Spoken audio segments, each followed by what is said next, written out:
Selamat menonton, dan jangan lupa di-subscribe ya.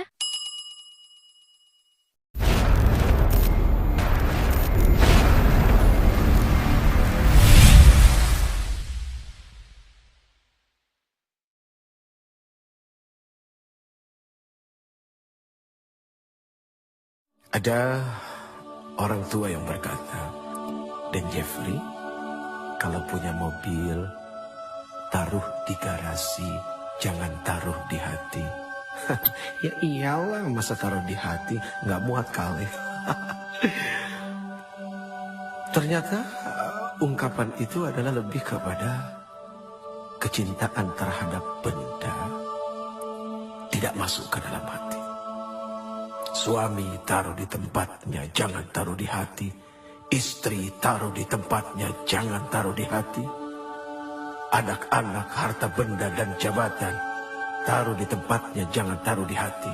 Kalaupun mereka harus ada di hati, biarkan ada di kulit luar hati. Karena di dalam hati hanya Allah. Allah, Allahu Akbar. Allah, tidak ada yang lain. Jangan biarkan Allah menjadi cemburu karena itu semua. Karena Allah Maha Pencemburu. Jangankan Allah, istrimu pun, suamimu pun akan cemburu manakala engkau memiliki sesuatu yang lain di dalam hatimu. Bagaimana dengan Allah? Maka حسبي ربي جل الله ما في قلبي إلا الله حسبي ربي جل الله ما في قلبي إلا الله على الهادي صلى الله لا إله إلا الله على الهادي صلى الله لا إله إلا الله الله الله الله الله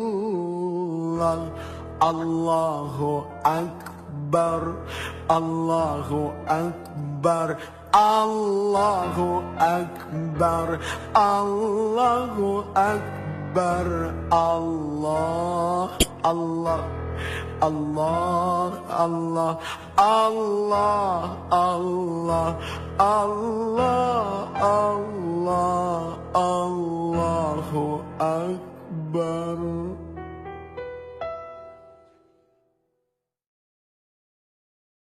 Istighfar adalah meminta ampun kepada Allah. Seorang Rasul saja, Muhammad bin Abdullah alaihi salatu wassalam, beliau masih meminta ampun kepada Allah. Bahkan beliau bersumpah, demi Allah, sesungguhnya aku setiap hari senantiasa beristighfar dan memohon ampun kepada Allah. Padahal sudah jelas seorang Rasul sallallahu alaihi wasallam, al-ba'thun, orang yang dijamin surganya oleh Allah, masih meminta ampun kepada Allah. Berarti jelas memohon ampun adalah wajib. Apakah kepada Rasul, kepada Nabi, kepada wali, apalagi kepada orang-orang seperti diri ini.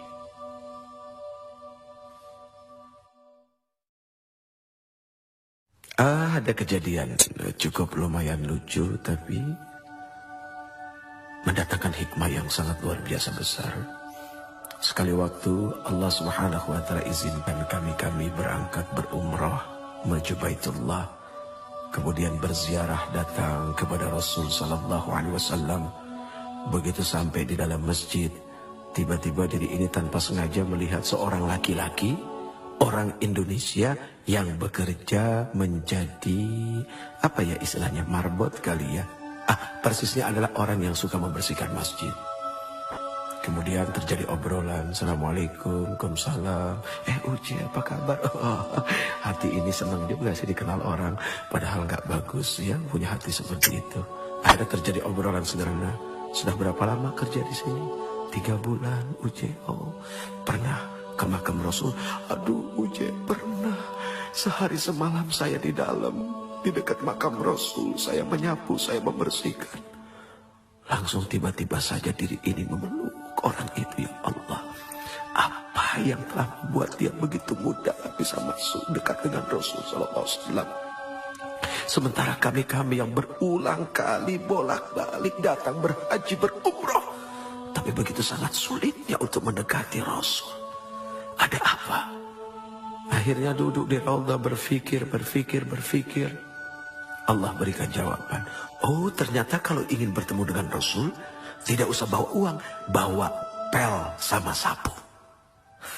Bingung kan? Sapu. Hanya dengan membawa sapu dia bisa sedekat itu dengan Rasul. Inilah terkadang orang suka merendahkan jabatan orang lain yang lebih rendah daripadanya. Padahal maaf, seorang manajer belum tentu sering-sering bisa ketemu dengan seorang presiden direktur. Malah office boy-nya yang hampir setiap hari ketemu dengan presiden direktur. Bahkan bukan tidak mungkin seorang office boy bisa duduk di kursi presiden direktur ketika dia ngebersihin kamarnya. Ini kan subhanallah, perkara sederhana. Sapu, apa arti sapu? Sapu itu punya sifat membersihkan. Berarti bagaimana kita menyapu hati kita dari dengki, dari iri. Ternyata itulah yang membuat seseorang bisa menjadi dekat dengan Rasul. Hanya orang-orang yang hilang dengki dan tidak punya iri dan senantiasa bersyukur dengan apa yang Allah berikan. Kemudian bermujahadah, senantiasa istiqamah dalam ampunan, taubat dan nasuha kepada Allah, hanya kepada Allah. Itu yang akan membuat dekat dengan Rasul Sallallahu Alaihi Wasallam. Ya Rasul, diri ini rindu kepada Engkau. Semoga kami menjadi orang-orang yang didekatkan dengan Engkau. Lalu kedekatan kami kepada Engkau menjadi kedekatan kepada Allah Subhanahu wa ta'ala. Ya Allah, ampuni kami dengan segala kekotoran hati kami dan perasaan merasa paling baik daripada yang lain. Subhanallah, Maha Suci Engkau ya Allah. Semoga kita dijadikan orang-orang yang pandai mensyukuri apa yang telah diberikannya. Contoh kecil, sekali waktu ada seorang pedagang yang didatangi seorang pembeli, kemudian dia membeli sesuatu yang nilainya kecil saja. Jangan lupa untuk mengatakan, enggak segini kan? Itu kalimat canda kepada Allah. Daripada harus dikeluarkan satu kalimat, masa segini? Itu tanda dari tidak bersyukur dengan apa yang telah diberikan. Manusia wajib bersyukur karena Allah Subhanahu wa ta'ala telah berikan modal yang besar kepadanya. Kalau ada orang yang mengatakan bahwa dirinya tidak memiliki modal, siapa bilang? Mata adalah modal yang dahsyat. Telinga adalah modal yang tak tertandingi. Mulut adalah modal yang sangat berguna. Bagaimana dengan akal, pikiran? Sudah pasti itu bisa menjadi modal kekuatan hidup dunia dan akhirat. Terima kasih, terima kasih. Ini satu ungkapan ucapan ketika seseorang diberikan sesuatu oleh orang lain. Terima kasih. Tahukah engkau apa sesungguhnya dari arti terima kasih itu sendiri? Terima kasih. Kalau sudah terima, jangan lupa ngasih. Tidak ada ketika orang diberi kemudian lalu mengucapkan terima simpen ya, tidak. Tapi terima kasih. Artinya ketika dia sudah menerima, dia berjanji akan mengasihi. Dan ketika mengasihi sudah pasti dengan kasih. Tidak ada caci maki, tidak ada penyesalan, dan semua diberikan dengan lapang dada. Barang siapa yang senantiasa memberi, maka dia tidak akan pernah menjadi orang miskin di dunia dan di akhirat. Seringkali orang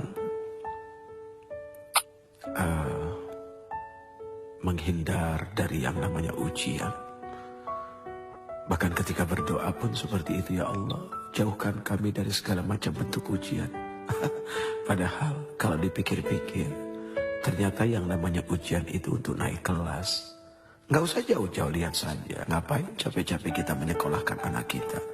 Dari TK, kemudian SD, SMP, SMA, sampai ke university. Dari TK ke SD, apakah tidak ada ujian? Kan pasti pakai ujian.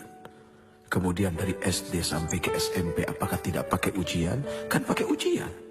Kemudian dari SMP ke SMA, SMA ke kuliah. Harusnya curiga kalau seandainya hidup tidak diuji. Lihat saja, misalnya ada seorang mahasiswa kuliah 6 semester, tapi nggak pernah ada ujian. Kan aneh. Makin berat ujian, berarti makin dahsyat juga gelar yang akan diberikan. Tapi ujian, kok nggak selesai ujiannya? Ya tanya ke Allah dulu, ngambil berapa SKS, kan begitu. Sederhana, selama kita berada dalam ruang ujian, 15 pertanyaan kita diberikan. Kita cuma jawab 7, jangan harap bisa keluar dari ruang ujian. Ya jawab, selesaikan. Persoalan apakah jawaban itu benar atau tidak, serahkan kepada Allah, yang penting sudah berusaha untuk menjawab.